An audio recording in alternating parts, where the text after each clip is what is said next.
Panginoong Diyos, nagpapasalamat kami sa pagkakataon na makapiling ka ngayong araw sa iyong bahay ng sambayanan. Kami po'y dumadalo sa iyong banal na pagtitipon upang magbigay pugay, magpasalamat at makinig sa iyong salita. Sa aming pagdalo sa pagsamba ngayon, naway aming madama ang iyong presensya sa aming mga puso at isipan. Tulungan mo kaming magkaroon ng malalim na pag-unawa sa iyong mga aral at mga plano para sa amin.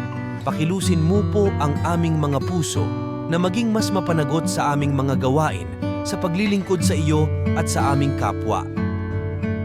Patnubayan mo kami sa aming mga hakbang na maging mas mabuting tao. Panginoon, nagpapasalamat kami para sa iyong pagmamahal at biyayang walang sawa. Naway aming madama ang iyong pagpapala sa aming pagsisimba ngayon at sa aming buhay sa pangkalahatan. Sa pangalan ni Jesus, aming tagapagligtas. Amen.